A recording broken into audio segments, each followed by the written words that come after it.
Hi viewers, welcome to our channel Black Magic. First episode பார்த்து நீங்கள் அனுப்பின mail, comments, reports எல்லாத்தையும் பார்த்தேன்.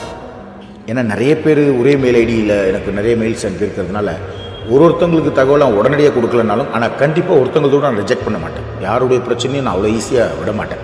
அதாவது நிறைய பேருக்கு இந்த பிளாக் மேஜிக்கை பற்றின விஷயங்களை தெரிஞ்சுக்கணுங்கிற ஆர்வம், அது ஆர்வமாக மட்டும் இல்லாமல் பயத்தோடு இருக்குது. அப்போது எனக்கு இன்னும் ரெஸ்பான்சிபிலிட்டி என்ன ஆகிப்போச்சுன்னா, என்னோடய ரிசர்ச்சில் நான் கண்டுபிடிச்ச விஷயங்களை இன்னும் கொஞ்சம் தெளிவாக உங்களோட நான் சர்ச்சை பண்ணிக்கணும் அப்படின்னு எனக்கு தோணிடுச்சு. இப்போ நம்மக்கிட்ட இந்த வாட்டி 628 பேர் போன எபிசோட் பார்த்துட்டு எங்கிட்ட கொஸ்டின் கேட்டிருக்கிறவங்க போட்டிருக்கிற மெயில் 628 மெயில் வந்திருக்கு. இந்த 628 மெயிலில் பெங்களூரில் சிவாஜி நகர்லேருந்து ரசூல் கான் அப்படிங்கிற ஒரு 53 வயசு பெரியவர் என்கிட்ட ஒரு கொஸ்டின் கேட்டிருக்காரு. அந்த கொஸ்டின் ரொம்ப நல்ல கொஸ்டின். அது பல்லாயிரக்கணக்கான பிளாக் மேஜிக் டவுட்ஸ் இருக்கிறவங்களுக்கு அந்த டவுட்ஸை கிளியர் பண்ணுற கொஸ்டின்.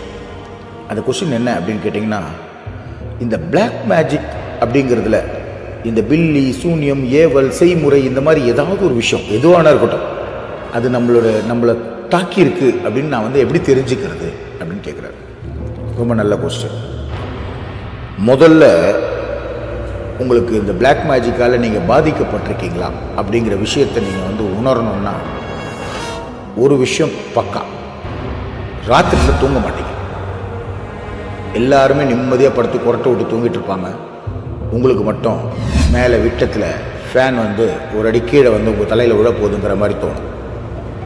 காலை யாரோ ஒருத்தங்க எடுத்து எந்திரிச்சு உட்காரு அப்படின்னு சொல்கிற மாதிரி தோணும். இந்த மாதிரி தூக்கத்தை தூங்க விடாமல் உங்களை யாராவது டிஸ்டர்ப் பண்ணுற மாதிரி உங்களுக்கு பட்டுச்சுனாலே கன்ஃபார்ம் நீங்கள் பிளாக் மேஜிக்கோட வலையில் விழுந்திருக்கீங்க. ஸோ முதல் கோணல் முற்றிலும் கோணல் அப்படின்னு சொல்கிற மாதிரி, எப்போ அந்த செய்வினை சக்தியுடைய பாதிப்பான அந்த தூக்கம் வரலைங்கிற பிரச்சனை உங்களுக்குள்ளே வருதோ அப்போவே நீங்கள் எல்லாம் உஷாராகணும். உங்களை நீங்கள் அனலைஸ் பண்ணிக்கணும். அதாவது நம்ம லைஃப்பில் நம்ம என்னென்ன பிரச்சனைகளை ஃபேஸ் பண்ணுறோம், அதில் அதுக்கு ஏதாவது காரணம் இருக்கா அப்படின்னு உங்களை நீங்கள் அனலைஸ் பண்ணிக்கிட்டீங்கன்னு வச்சுக்கோங்களேன், இந்த பிளாக் மேஜிக்லேருந்து நம்ம தப்பிக்கலாம். இன்னொரு முக்கியமான விஷயம் இதில் எல்லாருக்குமே நான் சொல்லிக் கொடுக்க வேண்டிய விஷயம் என்ன அப்படின்னு கேட்டிங்கன்னா, பிளாக் மேஜிக்ன்றது துஷ்ட சக்தியால் நடக்கக்கூடிய பிரச்சனைன்னு சொல்கிறாங்களே தவிர, ஆக்சுவலி துஷ்ட சக்தி நமக்கு எதுவுமே கெடுதல் பண்ணுறதுக்கு மாதிரியான விஷயங்கள்லாம் கிடையாது. மனித சக்தி, அதாவது நம்மளை பிடிக்காத மனித சக்தி நமக்கு கெடுதல் பண்ணுறதுக்காக துஷ்ட சக்திகள் வேலை செய்யக்கூடிய ஏவல் மந்திரங்களை படித்து அவனுக்கு நமக்கு கெடுதல் பண்ணுன்னு சொல்லி அவனை ஏவலாக வச்சுக்கான். இதுதான் இந்த பிளாக் மேஜிக்கோட முக்கியமான விஷயம். அதனால தான் சொல்லுவாங்க, இந்த பிளாக் மேஜிக்கில் மட்டும் யார் செய்வினை செஞ்சாங்களோ அவங்களே தான் அதை எடுக்கணும். அவன் என்ன மந்திரம் சொல்லி நம்மளுக்கு அவன் கெட்டது செஞ்சான்றது நமக்கு தெரியாது. ஸோ அதை எடுக்கிறேன்னு சொல்லி நிறைய பேர் பணம் கொடுங்கிறது, நான் நல்லா பண்ணிடுறேன், அப்படி பண்ணிடுறேன், இப்படி பண்ணிடுறேன்னு சொல்கிறதும் கிடையாது.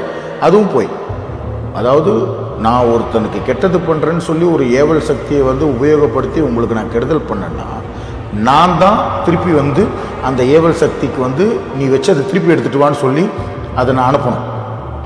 ஸோ நீங்கள் என்னை யாருன்னே கண்டுபிடிக்க முடியலன்னா, நான் என்ன மந்திரத்தை உபயோகிச்சேன்னா பல்லாயிரக்கணக்கான மந்திரங்கள் இருக்குது.